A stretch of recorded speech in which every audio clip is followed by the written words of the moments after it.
Hey everybody, this is Hollywood from the Gorgeous Ladies of Wrestling, and you're listening to the Card Subject to Change podcast. I hope you enjoy it. Have a good day. Bye.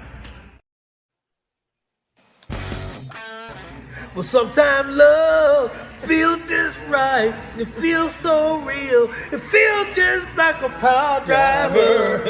Yeah, a power driver. That's what I'm talking about.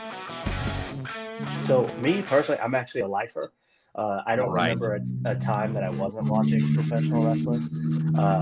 Even my mom explains it to me as when I was a small child, you know, I would just stop in front of the TV and just sit and watch, and I'd just be quiet and just totally zoned in. So I always been a wrestling fan. And as I get older and even learn more about the business, it's like I continue to fall in love with it for different reasons. Just it blows my mind. And I'm like tugging on my mom's pants and stuff, and I'm like, mom, and she's like, yeah, what? And I go, I want to do that. And I'm like pointing at the TV. Well, she looks and she goes, oh, you want to be like Macho Man and wear the cool sunglasses and say, oh yeah, and do the elbow drop? And I go, no, I want to be the guy throwing snakes at people. Yeah.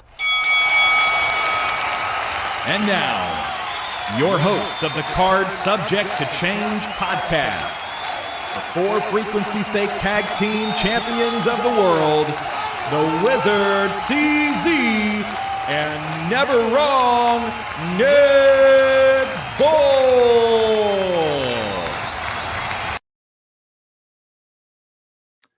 Hello, one and all, and welcome to another exciting edition of the Card Subject to Change podcast, the podcast by the fan for the fan.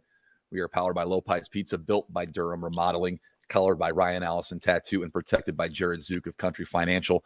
Of course, I am your host, never wrong, Nick Bull. It wouldn't be official if my tag team partner wasn't here. Co-tag champs of the For Frequency's Sake Network. My tag team partner, the Wizard CZ. Wiz, how you doing? I'm doing good. I'm hoping we can make it through this without falling asleep. We've been hard working today with our earlier episode and this one. Yeah, we've been booked. We double booked ourselves, but that's not a problem. It's a benefit to you, the listener, and thank you for tuning in. If you didn't catch our earlier episode today, you can go to our Facebook page, our YouTube page, and look up our discussion with Eric Esnight. The Chosen One was in studio earlier today, but we're here and talking about the here and now, and we have up-and-coming wrestler known in the indie scene as Matt Hatter. Matt, thank you for joining the Card Subject to Change show, and welcome to the studio. Heyo, thank you for having me, guys. We're glad to have you, and I'm going to tell you what, I'm going to treat you like I treat all the other first-timers on here. I'm going to ask the important question. What got you hooked on professional wrestling? What got you into it, and it's kept you here? So I grew up in the 90s, so I watched 90s wrestling with my dad. So my dad was always Hulk Hogan, shirt, and I was Macho Man, flamboyant, and hitting each other with the cushions for chairs and stuff. And like watched it all the way up until about high school when it, wasn't cool anymore. And skateboarding took over. And then became an adult, and my friend was just like adamant that I watch the Bullet Club. I didn't watch wrestling in like 10 years. I Shield because that was cool, and I love Dean Ambrose's energy. But like just kind of passively. And then he finally like sat me down. He's like, no, you're watching this. And he just showed me like 20 matches of just Bullet Club stuff. Showed me AJ Styles, got us watching, my wife and I watching WWE again through AJ Styles. And then all of a sudden, like, COVID happened and we had nothing to do. And I was driving my wife insane. So I was friends with some of the local wrestlers here in Sterling. And I was just talking to them and did that, like, do you think I could do it? And then my friend goes, don't know until you try. And then training during COVID was interesting. Sure. Yeah. Christian Rose was my initial trainer, but COVID. So I trained with Rose, and then COVID happens. So it became like a piecemeal of like who we could get to come train for a day. And then just a lot of just repetition in a ring. If I didn't have a trainer that day, I just would just run drills. And so once I started wrestling and figuring it out and realized like how this whole thing operates and like the relationship you have with the crowd, with your opponents and all of that, I was like, I'm never going to not do this. Talk about that time during COVID. You finally decide to start wrestling. You're excited. You're eager to learn. And then COVID happens, and it makes it difficult to train and to do stuff on the regular. Talk about the mindset and going through that, how it's made you, a better wrestler, a better person now that you've got that behind you. I think a lot of it was like the benefit of it was being like having a head trainer like Rose, and then having just so many different perspectives and different mentalities when it comes to wrestling teach me throughout my training process has kind of allowed me to just be so adaptable to the environments. Like, just especially like everybody was storytelling driven wrestling. Mm-hmm. So that for me is the fun part. Like, if you want me to put on like an 8-minute match with one of my friends for a good match, cool. We'll just tell a good face versus face, heel versus heel. But like, I like the long form. I like, like, hey, let's, we had a match like a year ago. Let's pull some of that footage and use it. Like, I like that intertwining of everything that's wrestling. And so, like, having all of those perspectives and how they operate in the ring, how they operate out of the ring, just really shaped my style of wrestling, which is, I mean, I'm the mad. Like, you don't actually know what to expect when you watch me wrestle. So it's safe to say you love a good storyline. You appreciate a good storyline and everything that feeds into it makes it a good match. Give me a storyline that really sticks out to you from your past, not you, that you watched, that you really like, wow, I like what they're doing there. I want to do that. I think a really good one was when Dean Ambrose was betrayed by the Shield. Yep. And being completely isolated. Because I remember, like, I was just walking by something. I just see Dean Ambrose in blue jeans and a white tank top just getting the holy hell beat out of him. And then he goes in and wrestles a match. I'm like, that dude's a badass. And, like, that made me, I was like, oh, like, wrestling's not lame anymore. Like, that was cool. Like, that's believable. And he's hurting. And, like, the whole match is just, like, him, like, surviving. And then, like, I was like, that's really cool. And so, like, I just like that, like, oh, you can get the hook in there early. They want the crowd wants to go for a ride, and I enjoy taking them for that ride. All right, so let me follow up to that. Obviously, you're a sucker for a good story. We are too here at the Card Subject to Change. We love hearing stories. Talk about the birth of Matt Hatter. How he came to be. I know you've got the vest and the hat behind you. You're going to have to put that hat on for us at some point. But how did Matt Hatter come into existence? My very first day of training, I had a wrestler by the name of Buck Nasty. Wrestles Dreamwave. First thing he told me was, don't watch wrestling to figure out what you want to be. Watch your favorite movies, read your favorite comics, whatever, play your favorite video games. When something feels right, figure that out. And so, like, I've always loved Alice in Wonderland. It's one of my favorite stories. I loved the Johnny Depp version. And I was watching Pirates of the Caribbean with my kids, and I saw Johnny Depp running like that. And then they were like, well, there goes our dad, because that's just when I'm just an obnoxious person in general. I love entertaining. I've always been that way. So, like, when they said that, I was like, okay, like, I'll just dig into the obnoxiousness. And then Alice in Wonderland came on, and I was like, my real initials are MAD. Like, that is my initial. And I was like, well, you got the RKO. I started listing off all the initials, KO. Like, I'll just use initials. And Johnny Depp, I guess. Like, in at least the flamboyant. What was it like, or what did it feel like when that breakthrough moment came, when the light went on, like, this is what I'm going to be, this is what I'm going to do? It kind of, like, I still feel like I fell into my gimmick just because of my personality type and sure being bad. But, like, cool, like, I have something to work with. and then it took forever for me to figure out how to actually wrestle with the character. And so like it's still ever evolving, but like that kind of process was just like I have something here, but I don't know what to do with it. And so it was like that for a long time because like I was just still learning how to wrestle in front of a crowd, and just like we just stopped COVID. So like now all of a sudden I'm debuting and I have a crowd, and I've never done that before. So then just letting that evolve naturally, and just taking, just sitting in the locker room listening, just taking little bits and pieces, and just being obnoxious. Well, I mean, wrestling and characters are always evolving, correct? You're always changing. But once you got to where you are now, do you feel like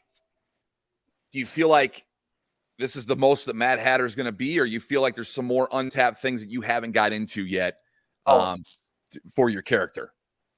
No, definitely this is not it. Like I've gotten comfortable being me in the ring, being, that just like turned up to 11, whatever that looks like.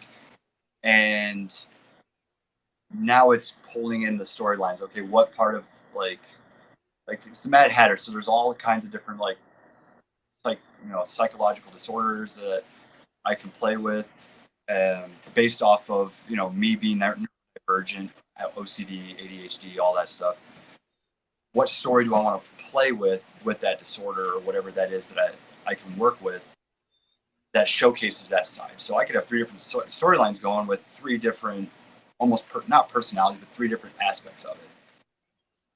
And so I've been really playing with that. And then once I figure that out, it's like, okay, what's the next stage? And just keep steamrolling.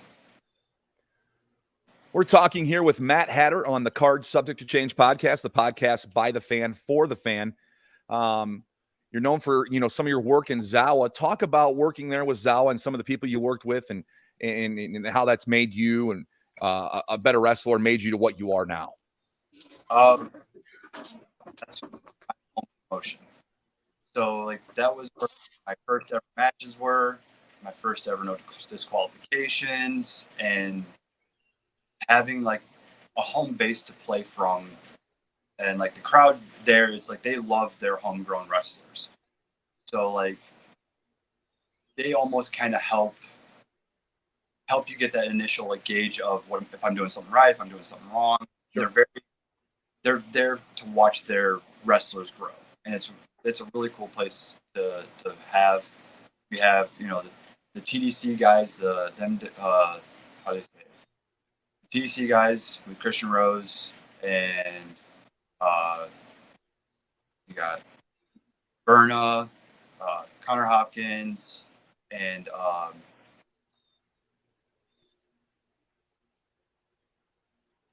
Damian Death Change. You have those guys there that come in and out, and they wrestle all over, and so they bring in knowledge. Like it's a cool place because just the traveling wrestlers all just come home and then just spread that love. Sure. We're talking about you bring up Christian Rose. I know him being your trainer. You had a match with him recently. What was it like going into a match with, for all intents and purposes, I'm going to use a term that others have used on our podcast, your wrestle dad? Wrestle dad. That actually tracks. My favorite look I get from him is when I know he's checking out because what I'm saying is great while doing it. Yeah, wrestle dad works. Nerve-wracking because like I hadn't wrestled him yet, and I had been wrestling for 3 years at that point, and it was like it wasn't just like, okay, here I'm going to teach you. It's I have to show you everything I've learned since you taught me. And also it's he's now the former Dreamwave champion, but he was the Dreamwave champion for a year. I have to meet that standard, and like all of that, it was very, very nervous going into that. It's like there's a standard there that you have to meet, and that's kind of intimidating. Do you feel like you lived up to meeting that standard? I do. And the big way I took from that is not only could I perform alongside him, but like now I know where I am as far as my skill level, what I need to work on. I know I now have a bar that I can now just adjust higher. We had Christian on a few weeks ago, and he was a wealth of knowledge, a wealth of stories. He's your trainer. He had a nice long run in Dreamwave as a champ. He just recently dropped the title. What's your favorite Christian Rose story you can share with us? That, you know, whether it's funny one, something you learned from him while training, maybe something you learned while wrestling from. What's your favorite Christian Rose story that you like to tell?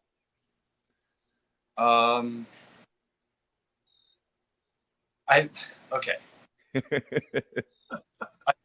Rose is walking around the venue, like trying to think, and then he just goes, "Oh, damn it, I'm motivated," and then just storms off in a direction. And for whatever reason, like he has this like ability to, like, when he's like headstrong about going somewhere, everybody just gets out of his way. It's always fun to watch. Like, so my wife and I left our debit card at Dreamwave. And every time like they sent it to us, it got kicked back in the mail and everything. So like we didn't have it for 3 weeks. Rose is walking through the venue, through the crowd with our debit card in hand, just going, "I don't want this responsibility. Take the card." It was like this. Delivered by the world champ at the time, right? My opponent's here. Hi, Rose.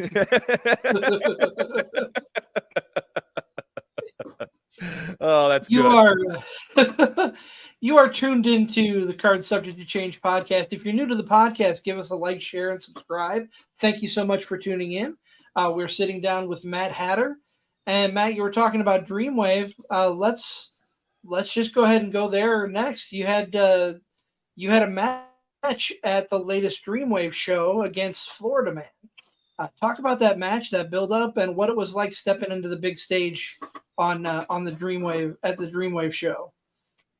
It was, again, like Dreamwave's a whole different production level. Like that in of itself is just, and having like everybody was on the card, like Rose versus Gringo Loco in a cage, like feeling like we're the pre-show, we're setting the standard. Again, it's like setting the standard of what you're about to watch. And we told an awesome story, honestly. Like the crowd loves Florida Man there, but you know, I definitely got their attention, and they were very vocal about that match, and they really enjoyed it. So that was really cool to like be done with the match and be like, cool, like I just wrestled in front of a Dreamwave crowd and got all the reactions. We got all of these reactions. Like that's really cool. And then go and watch, you know, a really good Dreamwave show. Like that was awesome. I've been to a few Dreamwave shows myself, and I feel like that crowd's a good barometer of liking good wrestling, understanding a good story being told. That's got to feel good to get in front of that audience, be the first match of the night, be the one to set the table, and to get that response on that stage. Right. And even looking back at the footage and having all those banners around you, the way the ring's set up, the guard, it's just like, holy crap, like I just wrestled a TV show. Like that's right. Every wrestler wants to do. Like that's with their action figures, what we were displaying, and like going and doing it, like that's super cool. Oh, no doubt. And you know, always you're a few years into the business. Obviously, you're always learning in whatever aspect of life you're in, whether it's in the ring, whether it's in your shoot job, as they say. What did you talk about some of the things you learned being at the Dreamwave show, both in the ring maybe and being with that group, that locker room? Talk about some of the things you've learned, you take away from being at the Dreamwave show. The locker room's great because, again, wealth of knowledge, and they like sharing it. So like better ways to take care of my body, stretches I should do for certain injuries. Just like, here's how you wrestle for a long time. Like, even like the psychology of like I like brawling on the outside, but like the psychology of when to do it, where to do it, what moves to do. Just business aspects from these guys that are full-time wrestlers. You know, how to handle your money, how to reinvest in yourself, where to invest in yourself, when the right times are, or if just anytime you just sit down there and just listen, you're taking away just wealth of knowledge from all of these guys from all over the world. It's really like I love just sitting there and listening. For sure, for sure. We're here with Matt Hatter on the Card Subject to Change podcast by the fan for the fan. We're powered by Lowe's Pike Pizza, built by Durham Remodeling, colored by Ryan Allison Tattoo, and protected by Jared Zook of Country Financial. Matt, I want to go back to something you talked about a little while ago when you were drawn to Dean Ambrose after he got booted out of the Shield, and you liked that storyline. What was there any show that you would watch repeatedly growing up? CZ and I we're soldiers from the old tape trading days and used to go rent videos at the video store and swap DVDs and stuff. What was one show that you would go back to over and over again, possibly just watch to pass the time, or just watch because you enjoyed?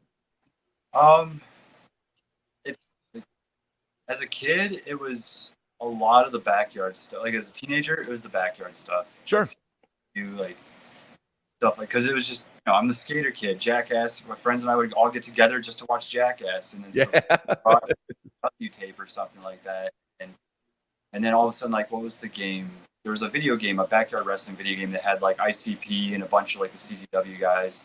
Out of that, but like that, it was either that or it was always Attitude Era. Anything Attitude Era. We did watch anything Attitude Era forever. What grabs you now? What do you gravitate towards now as being in the ring? What are you watching currently? A lot of GCW, Game Changer Wrestling. We're pretty active on that. Independents, like a lot of the local independents in the area, just, you know, watching what people are doing, how the crowds are. Black Label Pro, just like a lot of the independents, and like I keep up with WWE and AEW because, you know, that's the big leagues, and I like the storytelling on WWE right now is great, but like that's so much wrestling that there's just so much of it now, which is an awesome thing. It's amazing. Yep. But now it's, what are you going to actually watch, and what are you going to just keep up on until the big show? It is a wonderful time to have so much. Some people would say it's oversaturation. I wouldn't say that. I would say there's so many options. And you're right. It's like, what do I want to keep up with? And back in the day, it really wasn't. You didn't have that many choices, and now you do, and it's a wonderful thing.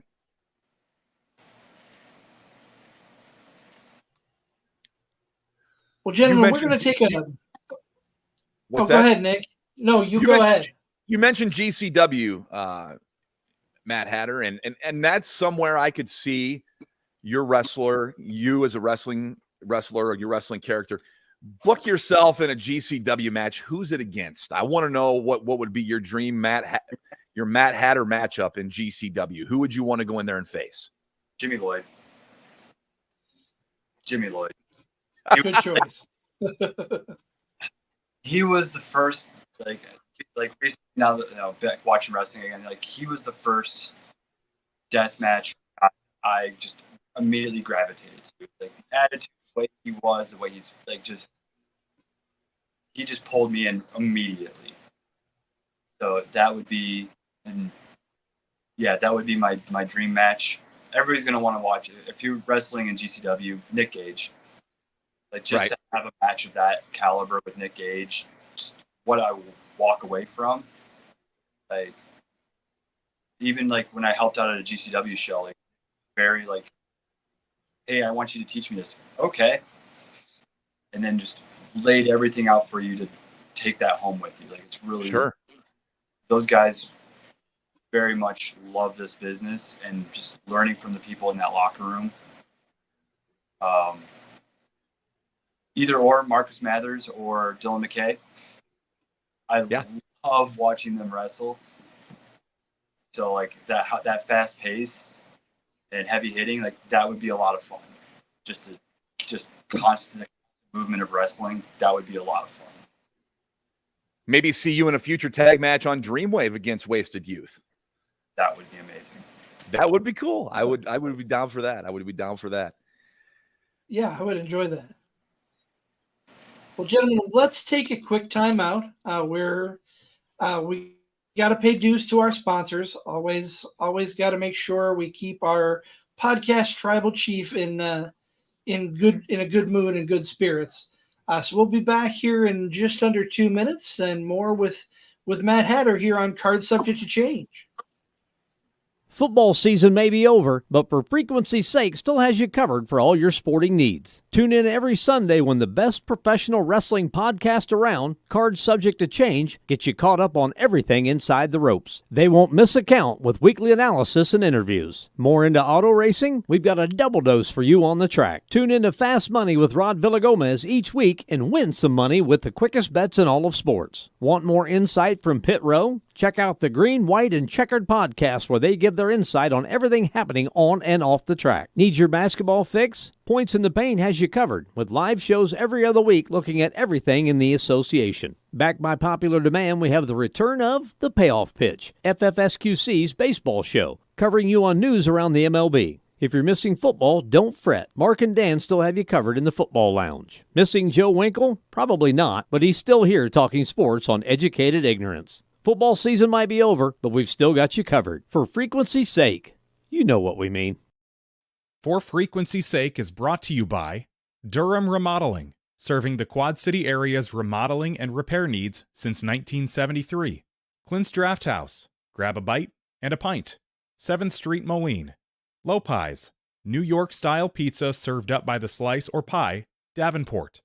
Lifted Energy, energy drinks, coffee, donuts, and more. #GetLifted. Atomic Sports Cards and Collectibles. Sports cards and memorabilia, vintage clothing, hats, pennants, and more. Ryan Allison Tattoo. Step into the vibrant world of tattoos with Ryan Allison. And A Cut Above, offering quality custom woodwork designed specifically around our customers. Welcome back to the show. Welcome back to the show. We're glad to have you here on the Card Subject to Change podcast. Our guest this week is Matt Hatter. And I guess a question I wanted to ask in the first part of the show, but it fails me to get here now. What is someone who's never seen Matt Hatter wrestle before? What are they going to see when they buy a ticket, sit down, and take in one of your matches? ADHD let loose. I like that, dude. That's a t-shirt idea right there. I love All it. it is. Like, I go out there and I'm obnoxious for the entertainment of others. Like, that's kind of it in a nutshell.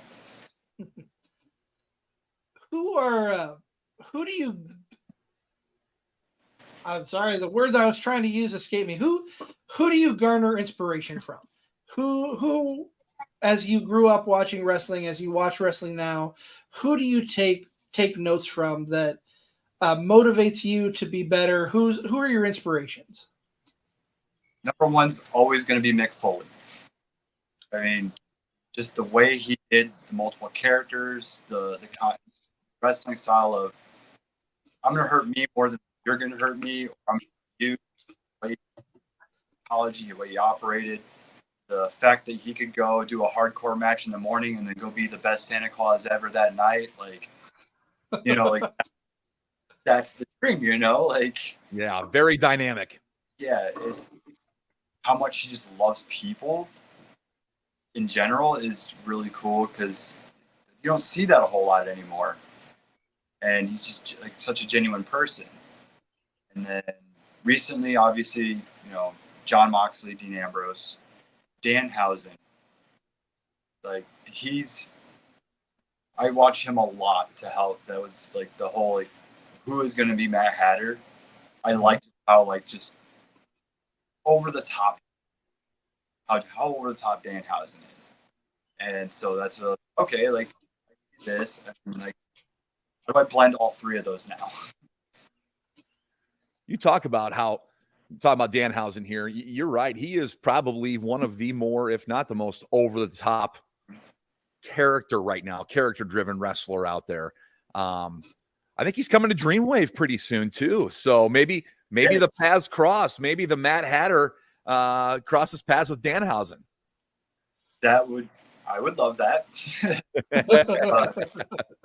That would also be, I don't know if the world would be ready for how obnoxious that would be.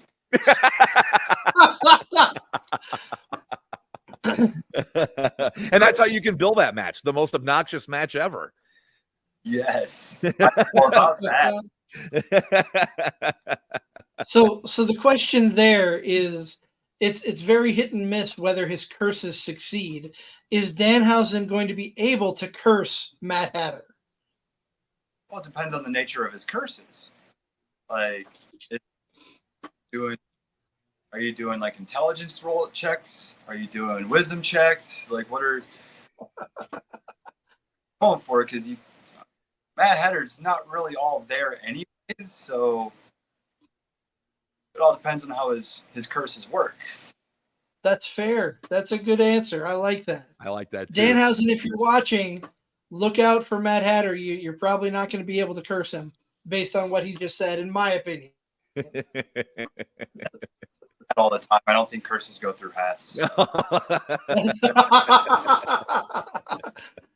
That's a good way to look at it. Maybe line it with some tin foil just to be safe. Just if you ever, when you step in the ring, yeah, just in case. But on the outside, I need everybody to know foil.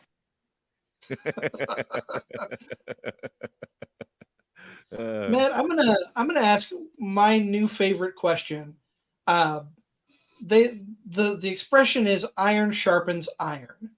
Talk about a match, an opponent that you've had that just has brought the best out of you, and even taking you one step beyond what your best was before stepping in the ring with them.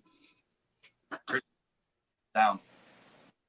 That one changed how I do so much. Just having that level of expertise and being able to listen in real time with around him. But that was definitely trajectory. Another time was when I got to be in the ring with Dysfunction and Yanni GQ. I think it was a tag team 4-way, yep. And just be in there and feeling that and working around them. That was also that's a really good second place.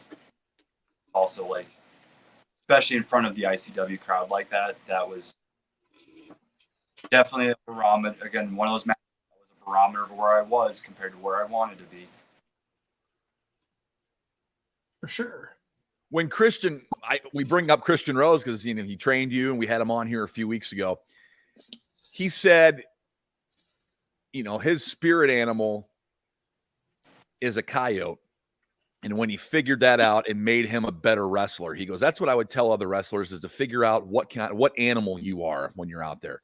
What animal is Matt Hatter when he's out there in the ring, or what animal would Matt Hatter be if he had a spirit animal?"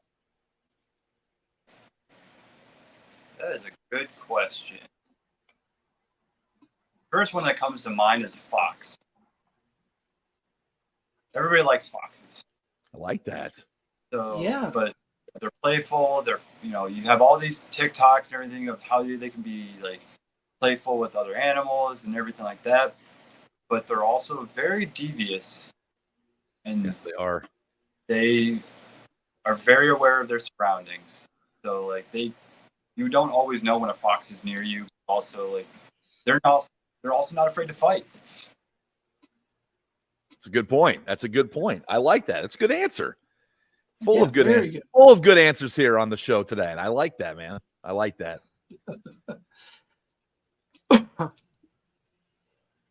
You gathering yourself there? I had something come up in my throat. I apologize.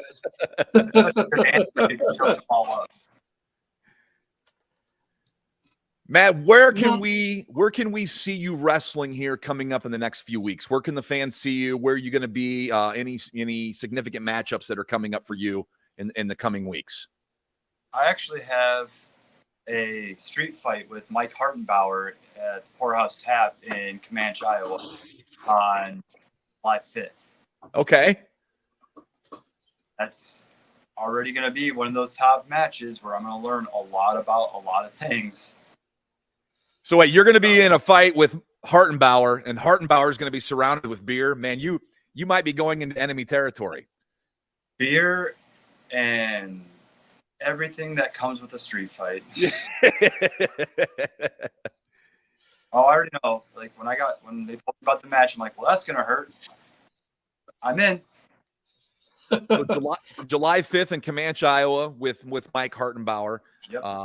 Indie legend, of course, a Dreamwave veteran. We've seen Hartenbauer perform many times, and I think he's just one of those underrated guys out there that always puts on a solid match, always pours his heart and soul into it, and I'm pretty sure it's probably going to be the same in this match too, is it not?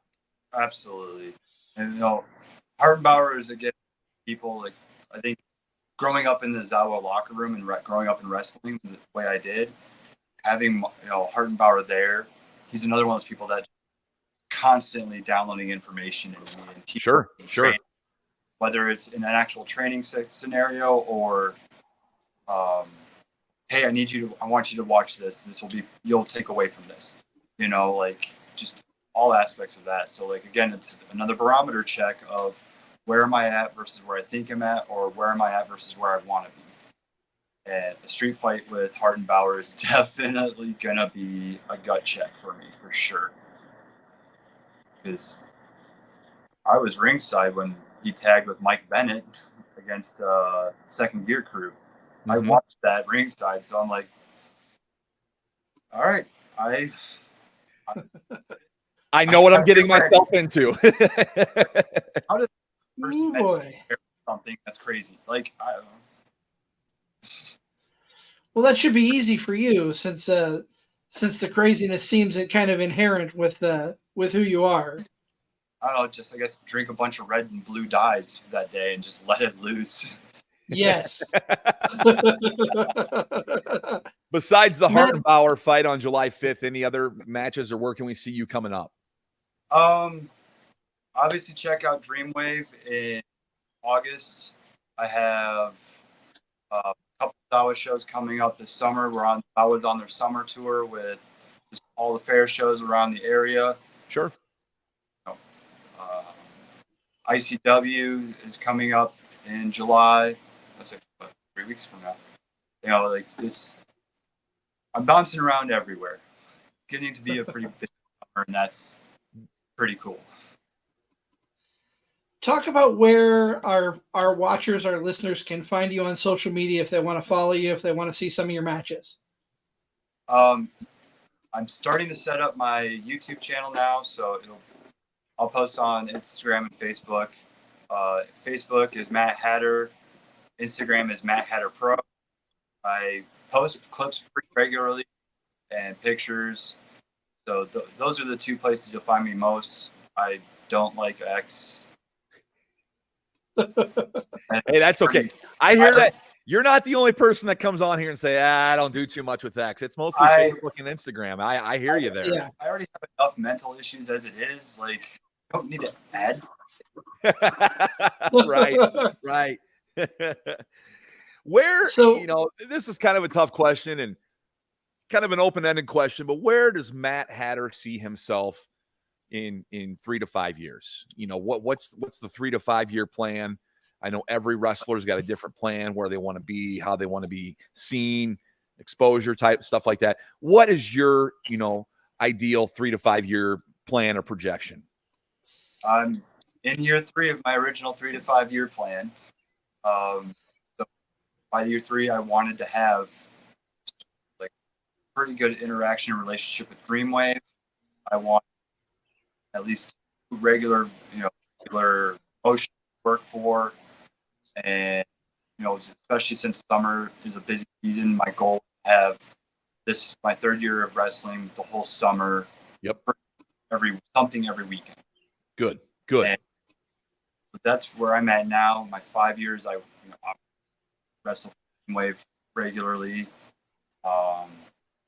Try and get get some time with NWA or Impact. Help learn from there. AAW is another one I really want to learn from that production side. Yep. Because for me, it's not just the wrestling; it's the whole thing. I only wrestled for so long, but I want to be in wrestling forever. So, 10, 15, 20 years from now, when I'm like, hey, I'm done, I don't want to do this anymore, I can still produce and I can still do all these things. So I'm trying to get into more heavily produced places to learn that aspect as well. That's a very interesting point, and that's something you don't hear. So it makes me believe you're wise. You're wise wise more than your years, because you don't hear a lot of young guys saying, "Hey, I want to learn the production side too. I want to see what it's like," because wrestling's not going to be there forever. Eventually we all get old, right? And we got to move on to something else. But that's cool that you want to get into that and also be a part of that too. And it's such a key deal to what wrestling is now and how wrestling is portrayed now, is how it's produced and stuff like that. So I like that. I like that you said that. I think that's cool. Yeah, thank you. Matt, I'm going to put you on the spot before we wrap things up here. I told you I wanted to see you in the hat. Here's what I want you to do. I want you to pretend it's right before the match against Hartenbauer. I want you to cut the worst promo you can on him right now. The worst promo? Or the best promo. All of my promos.